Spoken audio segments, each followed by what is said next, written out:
All right, welcome back. Insider edition on First Down magazine.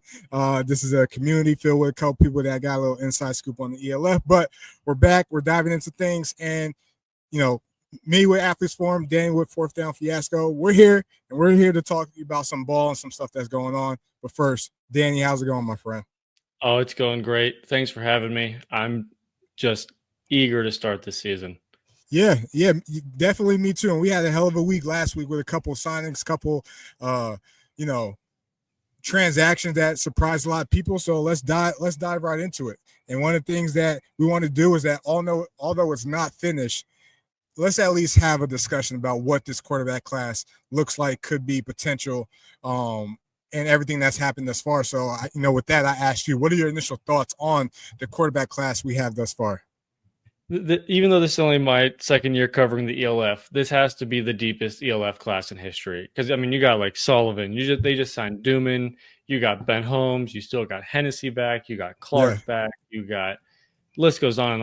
And then the huge signing that happened last week with Jalen Henderson coming in just pushes that over the edge of such a deep just quarterback class, not even just like talent-wise of the league.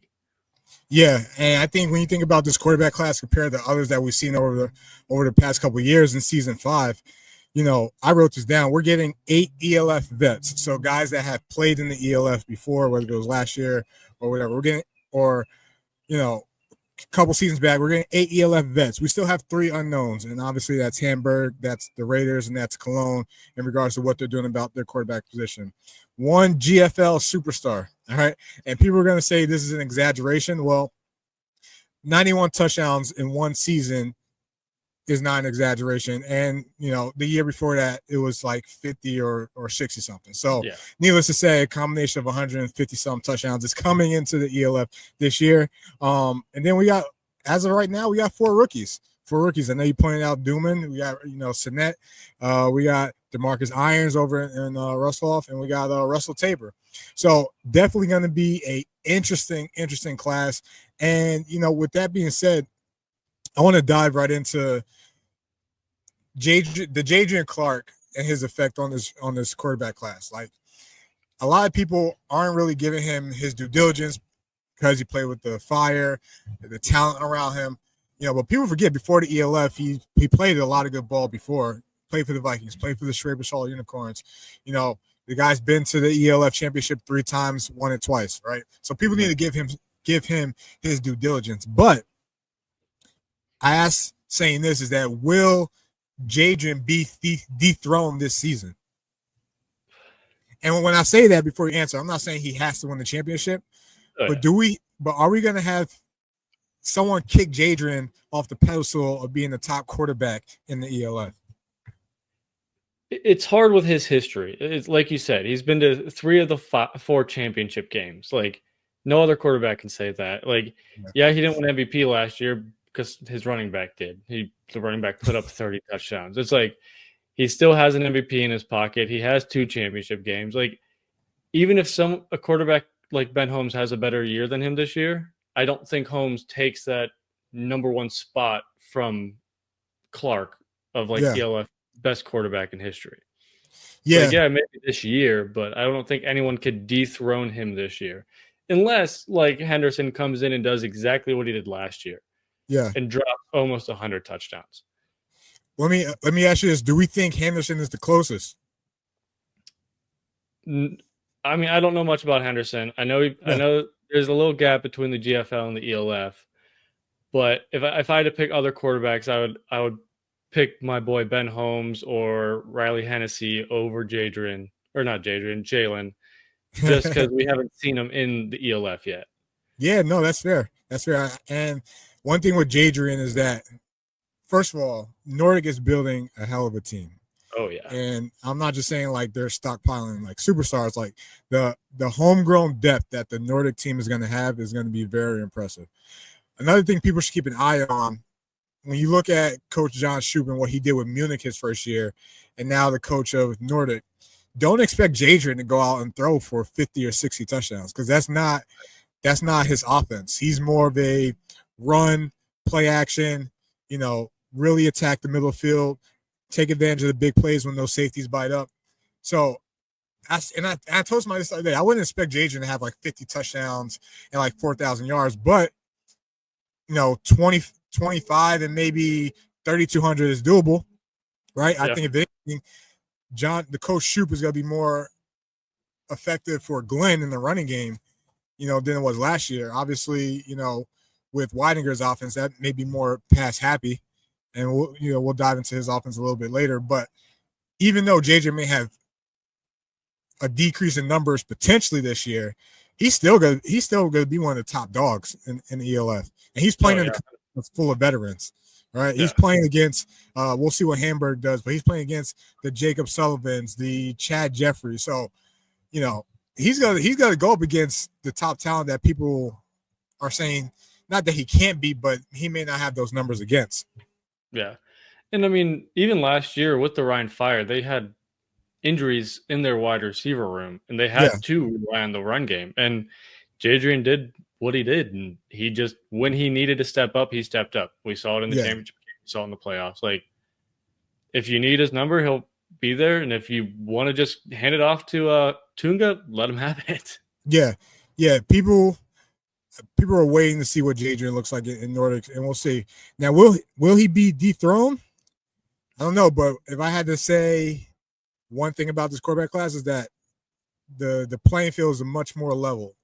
When you think about the talent that is coming into the ELF, and we all talk about competitive games and stuff like that. It starts at the quarterback position. Make sure you're having a guy that can go toe for toe with the guy across the field. With that being said, and I mentioned it earlier, we got 4 rookies.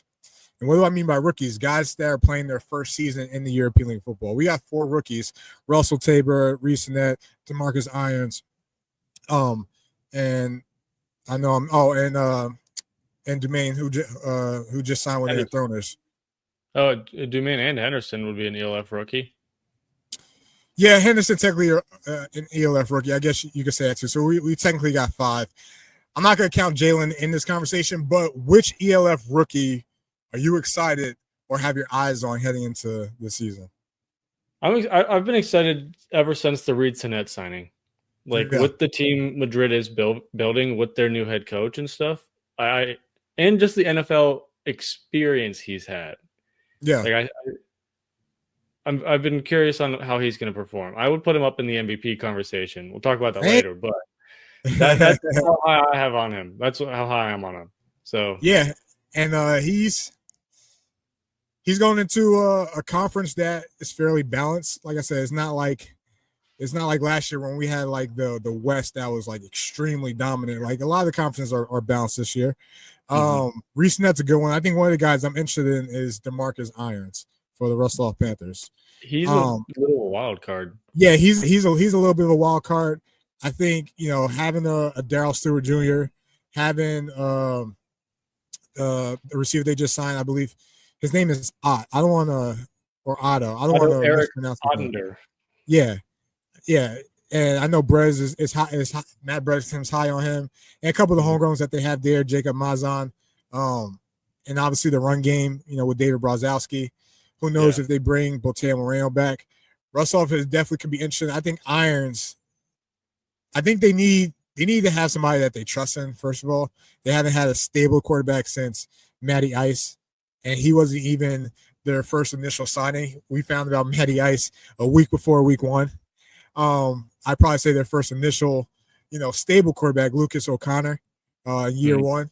So DeMarcus Irons, they got to have some faith. They got to have some trust and see how it plays out. But that's one guy who I'm excited for, because if he's a baller, he can make things interesting, with Vienna. Obviously, we'll see what Prague and the Thorns are doing.